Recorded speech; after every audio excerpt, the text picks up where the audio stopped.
அனைவருக்கும் வணக்கம். நாம் இந்த பதிவில் காண இருப்பது திறமைக்கும் மதிப்புக்குமான முக்கியத்துவத்தை பற்றி தான். முதலில் திறமை என்றால் என்ன என்பதை பற்றி புரிந்து கொள்வோம். திறமை என்பது நாம் ஒரு செயலை செய்யும் போது அந்த செயலை எவ்வளவு சிறப்பாக செய்கிறோம் என்பதை பொறுத்து அமைகிறது. இது கற்றல் மூலமாக அல்லது அனுபவம் மூலமாக வெற்றிகரமாக செய்யப்படுவதாகும். இதில் வரைதல், நீச்சல், கார் ஓட்டுதல், நடனம் அனைத்தும் அடங்கும். அடுத்து மதிப்பு என்றால் என்ன என்பதை பற்றி பார்க்கலாம்.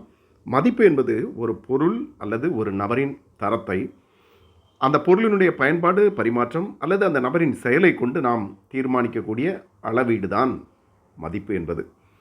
அதாவது பொருளுக்கு அதனுடைய மதிப்பை நாம் எப்படி அளவீடுகிறோம் என்றால், அதனுடைய உபயோகம் அல்லது பயன்பாடு அல்லது அதனை பரிமாற்றம் செய்து பெறக்கூடிய பொருட்களை வைத்து, உணவு, உடை இவற்றின் பயன்பாட்டை வைத்து அதற்கு மதிப்பிடுகிறோம். அதே மாதிரி பணம், நிலம், தங்கம் போன்ற பொருட்களை அதனை பரிமாறும் விதத்தில் நாம் மதிப்பிடுகிறோம். மனிதர்களை பொறுத்தவரை அவர்களுடைய செயலால் நாம் அவர்களை மதிப்பிடுகிறோம்.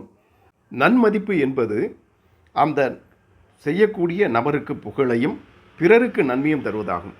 அவமதிப்பு என்பது தனக்கு தீராத பழியையும் இந்த சமுதாயத்திற்கு தீமையையும் விளைவிக்கும் காரியங்கள் அனைத்தும் அவமதிப்பான செயல் எனப்படும். இதையே வள்ளுவர் தக்கார் தகவலர் என்பது அவரவர் எச்சத்தார் காணப்படும் என்று கூறுகிறார். இனி மதிப்புக்கும் திறமைக்கும் இடையிலான தொடர்பை பற்றி பார்க்கலாம்.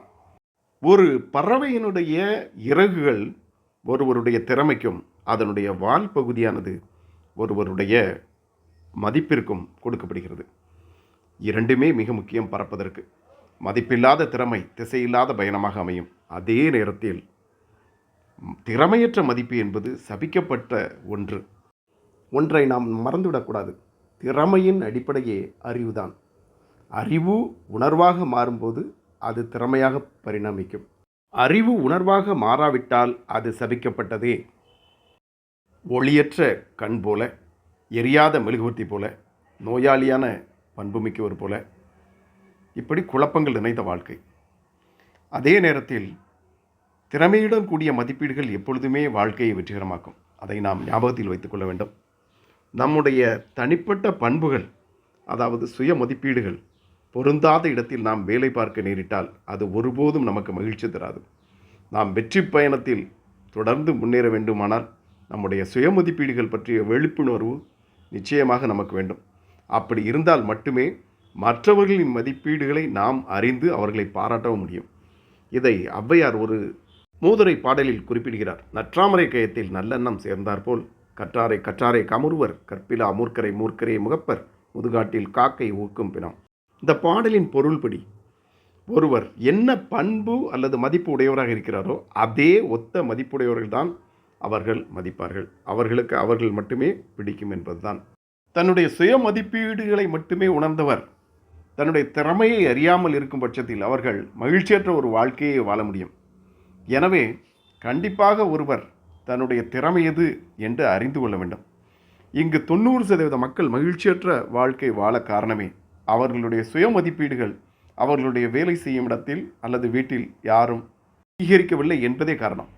திறமை என்பது வாழ்வதற்கு, மதிப்பு என்பது வாழ்க்கைக்கு மிக மிக முக்கியம். இவை இரண்டும். எனவே இதை உணர்ந்து கொண்டு நமது வாழ்க்கையில் நாம் திறமைக்கும் மதிப்பையும் முக்கியத்துவம் கொடுத்தே ஆக வேண்டும்.